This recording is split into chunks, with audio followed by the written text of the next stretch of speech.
I'm sitting here today in Cologne at the World Business Dialogue with Candace Johnson, the president or co-founder of SES, the world's largest network of satellites. Would you care to say a few words about, welcome to the Congress firstly, would you care to say a few words about your organisation to introduce that to the viewers? Well, I'm delighted to say a few words, but before that, I actually feel like I should be welcoming you. Because it is my very great pleasure to have been here 30 years ago when the first OFV actually took place. Is that right? And I lived here, and a dear friend of mine, Dr. Bodo Liebe, who at the time was the head of Kluckner Humboldt Deutz, PhD, he said, Candace, I need some help. Can you help these young people? And so two of them came. One of them was Christian Rast, came to visit me, and so the rest is kind of history. The second OFW in 1989. It was the civil use of space. Okay. And that is really why I've come today, because at that time I told Christian, I said, are you just going to talk about this, or do you want to do something? And so I put together for the OFW a live transatlantic video conference spanning the United States, Germany, here, and France. And we had the Deutsche Telekom, France Telecom, and ATT all basically giving hundreds of thousands of dollars to make this transatlantic video conference happen. It was one of the first times that a three-way transatlantic video conference had ever taken place, and it was the final of the OFW, the second OFW. So it's really a great pleasure to be back here and to be talking about space. And my entire life, I've always, used space as a way to, I hope, bring about change and good things in the society. So when I started Astra, which SES is that's the company name, Société Européenne des Satellites. But when I started Astra, the first private transporter satellite television in the world in 1983. So we incorporated the company in 1985, but the real goal was to bring about freedom of choice for citizens, because at that time there were monopoly television and monopoly telcos, but there were no private. And so what we basically did was give a platform that would open everything up. And I was delighted today to be invited to come back and talk about space and as a market, because quite frankly, that's all I've ever done. I've always only done commercial or privately financed satellite launchers, etc. And things evolve. And so now I'm very interested in, I'm an investor, strategic investor, an entrepreneur for space observation, Earth observation, Earth intelligence, space situation awareness. I'm also an investor in planetary resources, which is the asteroid mining. I'm working together with a company that I cannot say to put together one of Europe's first private microsatellite launchers. And I was just, and the story goes. So now I really call this era the golden era of space. And we are celebrating the 60th anniversary of the Sputnik this year, 1957. So it's exciting, and I'm just thrilled that the OFW is continuing to always kind of be on the leading edge. Okay, fantastic. As you touched upon there, you're going to participate in the discussion panel about space as a market, and my question was, for the everyday man, space probably feels a bit intangible, so what would you say would be some of the benefits that kind of the wider community could expect in the future from space technologies? So, I grew up with satellites when 5 years old, when I was 5 years old when in 1957 when the Sputnik was launched, and I have toy Sputniks and replicas of Sputniks, and I just grew up with all of this. So I thought everybody did satellites. I did not know, And it was a very early passion. It was, and then my father, when I was 10, he came to my 5th grade class, and he told everybody. So this is 1962, when he was working for President Kennedy at the White House with Werner von Braun, and he was saying, one day we will have satellites for entertainment, for education, for communication, and when we have wars, we will have wars with satellites, and we will have peace on Earth. Okay. So, why space? I'll tell you why I think this is the golden era of space now. And that is because the world has never, ever needed to have so much connectivity, so much interconnectivity, and so much interactivity. And space and satellites offer immediate infrastructure. You just launch something, and you have immediate coverage and connection. Okay. So this is the only way that we are going to be able to serve the world's and the citizens' needs. Another thing is that in 1997, I think, Hughes satellite, they don't exist anymore, but they asked me if I could do a blue ocean type of thinking for them, blue sky, whatever it was. And so in 1997, I said, everybody will have their own satellites.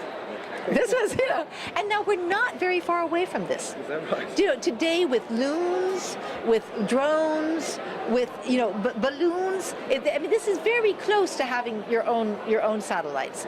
So we are also looking at the democratization of space. I've just put together, and I'm so proud.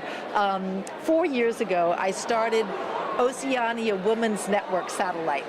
And I had all of the women in all of the islands of the Pacific come together, put 50 euros or $50, $5,000, whatever. If people didn't have money, other people would lend them the money.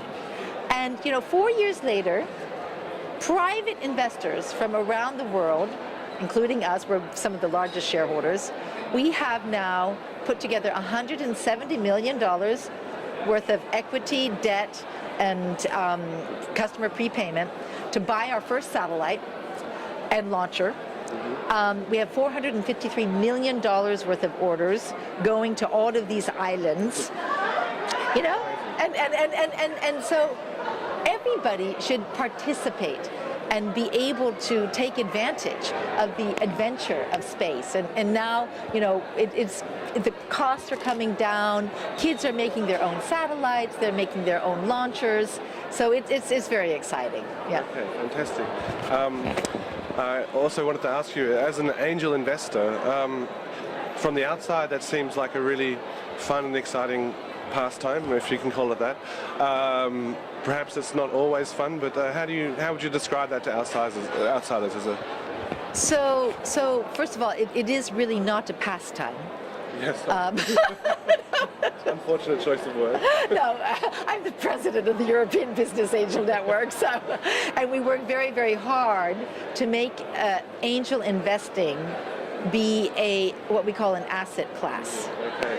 And actually, I even though I'm the president of the European Business Angel Network, I actually really like to call it more private investors. And so I think, my father also was one of the founders of Israel Venture Capital and Startup Nation. Okay. And when he was there, he put in place what is called the Yosma funds. And this was that every Israeli citizen could invest in startups, and within 5 years, if they had not had an IRR of 25%, then they would get 80% of their money back. What this did was to create a nation of investors. And so that is what I am trying to do. I am trying to create a nation of investors in Europe. So because if you do not invest in the next generation, you will have a lost generation.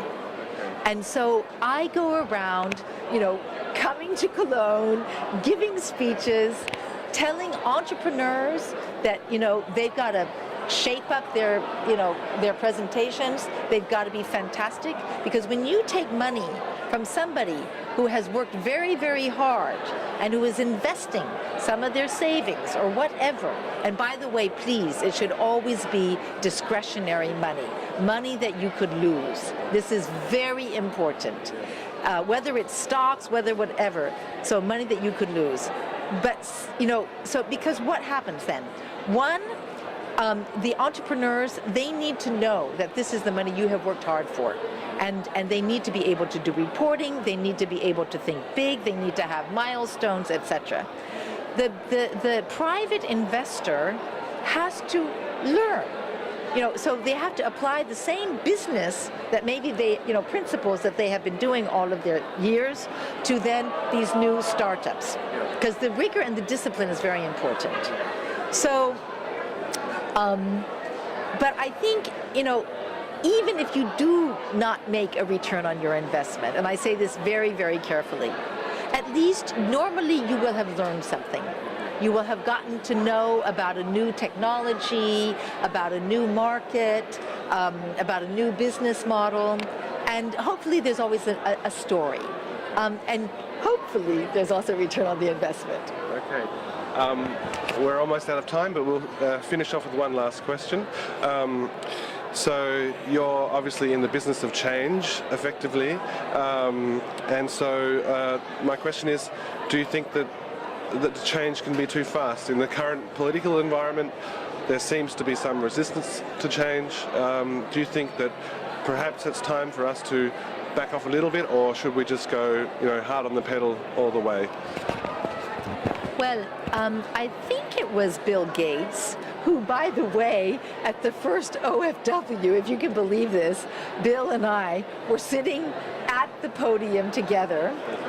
In 1987, people were not so interested about computers and data. Yeah. We were in a side room. Yeah. We were not in the plenary, if you can believe this. There were I've seen Bill, maybe about 10 times afterwards, always surrounded by police. There was nobody around him. But I think it was Bill who said that, people are always surprised because they think that change will occur and it takes much longer than you thought. But when it happens, you said, oh my gosh, it happened so quickly. Okay.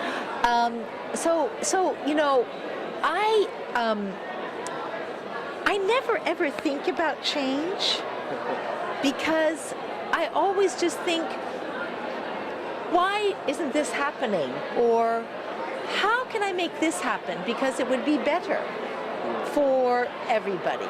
So, indeed, in 1983, I was, starting what then became the world's largest satellite system, but I wanted to bring freedom of choice. And I started Europe Online in 1993. It was the world's first internet-based online service. Okay. But I wanted to have mothers to be able to talk with mothers. And so things like Siri and all of this that exist today, I had seen it in 1993. So I'm always amazed that the things aren't there. So I do think you have to try to be flexible and open in your thoughts.